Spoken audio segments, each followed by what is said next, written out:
السلام علیکم، welcome to my YouTube channel get educated with Farzana Hussain. اصل جنگ کیا ہے؟ بیت المقدس تین مذہب کی مقدس جگہ، مسلمانوں کا قبلہ اول، عیسائیوں کے لیے یسوع کی جائے ولادت، یہودیوں کے لیے ہیکل سلیمانی۔ شروع کرتے حضرت ابراہیم علیہ السلام سے، جن کے دو بیٹے تھے، اسماعیل اور اسحاق۔ اسحاق علیہ السلام کے بیٹے تھے حضرت یعقوب علیہ السلام۔ یہاں سے کہانی شروع ہوتی ہے اسرائیل کی۔ اسرائیل یعنی اللہ کا بندہ، اور یہ لقب حضرت یعقوب علیہ السلام کو دیا گیا۔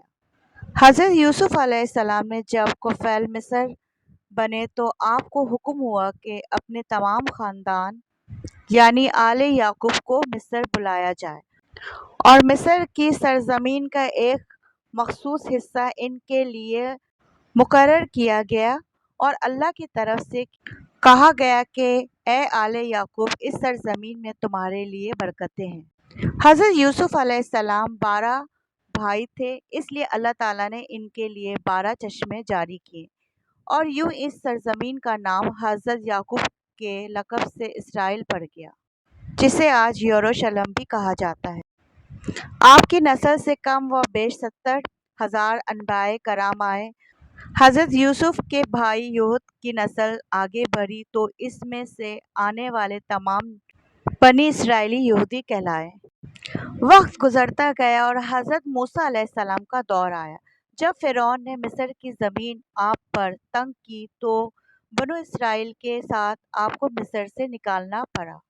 اسی دوران بنی اسرائیل پر اللہ تعالیٰ کی بہت سے کرم نوازش بھی ہوئی، جس میں من سلوہ، چشموں کی بہتات، مچھلیوں کے شکار کا ذکر قرآن پاک سے بھی ملتا ہے، اور ہمیں ایک گائے کا ذکر بھی ملتا ہے جس کے لوتھڑے سے مردے نے اللہ کے حکم سے زندہ ہو کر اپنے قاتل کا بتایا ہے۔ اس گائے کی نشانی اللہ تعالیٰ نے قرآن پاک میں بیان فرمایا ہے، جو کہ ایک سرخ مائل رنگت کی گائے تھی، اور اسی گائے آج بھی یہودیوں کے نزدیک مقدس مانی جاتی ہے۔ حضرت موسیٰ علیہ السلام کے بعد دیگر نبی آئے۔ اسی دوران میں حضرت موسیٰ علیہ السلام اور ان کے دور کی کچھ باقیات، تورات، من سلوہ کا کچھ حصہ بنی اسرائیل نے ایک صندوق میں محفوظ کر لیا۔ یہ اللہ تعالیٰ کی طرف سے حضرت آدم علیہ السلام کو دیا گیا ایک خاص صندوق تھا، جو نسل در نسل نبیوں کے پاس رہا، جیسے قرآن میں تابوت سکینہ کے نام سے پکارا گیا ہے، اور یہ یہودیوں کو اپنی جان سے زیادہ عزیز ہے۔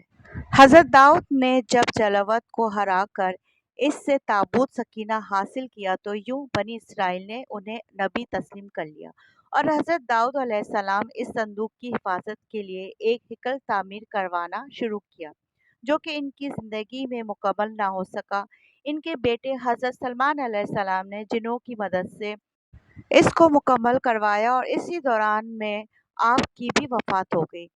اسی وجہ سے اسے ہیکل سلیمانی کہا جاتا ہے۔ بعد ازاں بابل کے بادشاہ نصر نے اسرائیل پر حملہ کیا اور ہیکل سلیمانی کو بھی گرا دیا، اور یہ تابوت سکینہ بھی اپنے ساتھ لے گیا۔ سائپرس دی گریٹ نے دوبارہ یہ شہر حاصل کیا اور یہودیوں کو دوبارہ یہاں آباد کیا، اور تابوت سکینہ کو بھی واپس لایا گیا۔ ہیکل سلیمانی ایک دفعہ پھر تعمیر کیا گیا۔ پھر وقت گزرا اور حضرت عیسیٰ علیہ السلام کی آمد ہوئی، جنہیں نعوذ باللہ یہودیوں نے دجال، ناجائز اور کیا کیا لقب دیے۔ یہاں سے یہودیوں میں سے دو الگ قومیں ہو گئیں، ایک یہودی اور دوسرے عیسائی۔ یہودیوں نے سازش کر کے حضرت عیسیٰ علیہ السلام کو صلیب پر چڑھانا چاہا، اور اللہ تعالیٰ نے انہیں اپنے پاس اٹھا لیا۔ اس کے بعد یہودیوں اور عیسائیوں میں کئی چھوٹی موٹی جنگیں ہوئیں، اور پھر عیسائی رومی بادشاہ ٹاس نے اس شدت سے یروشلم پر حملہ کیا اور اس پورے علاقے کی اینٹ سے اینٹ بجا دی، ہیکل سلیمانی کو گرا دیا، جس کی صرف ایک دیوار اس وقت اپنی اصلی حالت میں موجود ہے، جسے دیوار گریا کہا جاتا ہے، جہاں یہودی جا کر توریت کی تلاوت کرتے ہیں اور گریا کرتے ہیں۔ تابوت سکینہ بھی نہ جانے کہاں غائب ہو گیا۔ ٹائٹس کے حملے کے بعد یہودی آخر نبی کے انتظار میں تھے، کیونکہ اللہ پاک کا ان سے وعدہ تھا کہ انہیں پھر عروج بخشا جائے گا۔ اس وعدے کا ذکر سورہ البقرہ میں بھی موجود ہے۔ اے بنی اسرائیل، ان نعمتوں کو یاد کرو جو تم پر کیے گئے ہیں اور اپنا وعدہ پورا کرو، ایمان لاؤ تاکہ ہم بھی اپنا وعدہ پورا کریں۔ قیامت کی نشانیوں میں سے ایک نشانی یہ بھی ہے کہ ہیکل سلیمانی کی 3 دفعہ تعمیر ہوگی، جو کہ 2 دفعہ ہو چکی ہے۔ یہودی اپنے مسیحا اور آخری نبی کے انتظار میں تھے کہ ٹائٹس کے حملے کے 500 سال بعد نبی آخر الزمان ولادت ہوئی۔ یہاں یہودیوں کو جھٹکا لگا کہ سارے نبی حضرت اسحاق کی نسل سے ہیں، تو آخری نبی حضرت اسماعیل کی نسل سے کیوں آگے، اور انہوں نے ایمان لانے سے انکار کر دیا۔ مسلمانوں کے لیے بھی وہ انبیاء کی بھی نشانیاں تھیں، اس لیے ہیکل سلیمانی کو بیت المقدس کا نام دیا گیا۔ اسلام کے آغاز میں یہودیوں کو قائل کروانے کی خاطر ہی بیت المقدس کی جانب منہ کر کے نماز ادا کرنے کا حکم ہوا، کیونکہ یہودی اس طرف منہ کر کے عبادت کیا کرتے تھے۔ 70 ماہ بعد ہماری عبادت کا رخ بیت المقدس سے بیت اللہ کی جانب موڑ دیا گیا، کیونکہ مسلمانوں کا شروع سے قبلہ اول وہی رہا جسے یہاں پہلے حضرت آدم علیہ السلام اور پھر حضرت ابراہیم علیہ السلام نے تعمیر کی۔ حضرت عمر رضی کے دور میں حکومت نے اسرائیل یعنی یروشلم پر عیسائیوں کا قبضہ تھا۔ بیت المقدس کے یہیں احاطے میں انہوں نے گرجا گھر تعمیر کیا ہوا تھا، اور عین تابوت سکینہ والی جگہ وہ گند پھینکا کرتے تھے۔ یہودیوں کی نفرت میں یروشلم کی فتح کے وقت جب حضرت عمر وہاں گئے تو عیسائیوں پر برہم ہوئے اور وہاں صفائی کروا کر مسجد تعمیر کروائی، اور قرآن میں موجود معراج والے واقعے کی نسبت سے اس مسجد کو اقصی کا نام دیا گیا۔ یہودیوں کی دیوار گریا بھی اس احاطے میں موجود تھی، تو زائرین کی حیثیت سے انہیں بھی وہاں آنے کی اجازت دے دی گئی۔ خلافت عباسیہ تک یروشلم ایک مسلم شہر رہا۔ اس کے بعد عیسائیوں نے دوبارہ یروشلم پر حملہ کر کے اس پر قبضہ کر لیا۔ صلاح الدین ایوبی نے عیسائیوں کے خلاف 50 سے زائد جنگیں کر کے بیت المقدس دوبارہ حاصل کیا، اور پھر 700 سال تک یہ خلافت عثمانیہ کے زیر سلطنت رہا۔ یہودیوں کو بھی دیوار گریا تک اپنے مذہبی اقدامات کی آزادی رہی، اور یہودی آہستہ آہستہ پھر یروشلم میں آباد ہونا شروع ہو گئے۔ اسی دوران میں کئی بار انہوں نے خلافت عثمانیہ کے سلطنت کو پیسوں کے عوض یروشلم انہیں سونپنے کا لالچ دیا، لیکن ناکام رہے، اور پھر دوسری جنگ عظیم میں عیسائی سپاہی ہٹلر نے چن چن کر یہودیوں کو مارا۔ تقریباً 60 لاکھ کے قریب یہودیوں کا قتل عام کیا گیا۔ یہ در بدر بھاگنے پر مجبور ہو گئے۔ اس دوران میں انہیں یہ اندازہ ہو چکا تھا کہ انہیں اب خود اپنی پہچان بنانی ہے، اور بائبل میں موجود یہودیوں کے آخری عروج سے قبل والی کئی نشانیاں بھی ظاہر ہو چکی تھیں۔ اب وہ یہ تسلیم کر چکے تھے کہ ان کا آخری مسیح اب دجال ہوگا، جس کی بدولت پوری دنیا میں ان کا دوبارہ بول بالا ہوگا۔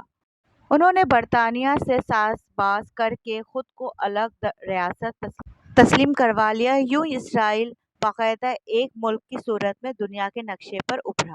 پھر آہستہ آہستہ انہوں نے فلسطین اور دیگر مصری علاقوں پر بھی قبضہ کر لیا۔ عرب ممالک اسرائیل کے خلاف جنگ پر آئے، لیکن اس وقت تک یہ خود کو اتنا مضبوط کر چکے تھے، عرب ممالک کو اس ایک چھوٹے سے ملک سے منہ کی کھانی پڑی۔ عیسائیوں نے بھی دیکھ لیا کہ اب ان سے لڑ کر کچھ وصول نہیں ہونا تھا۔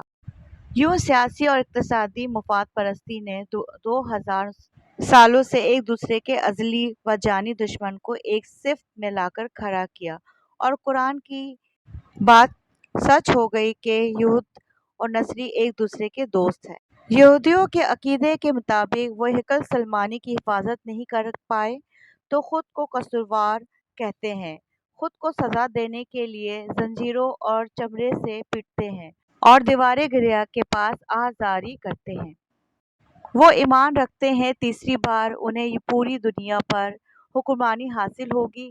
اس کے لیے انہیں مسجد اقصی کو گرانا ہوگا، جس کی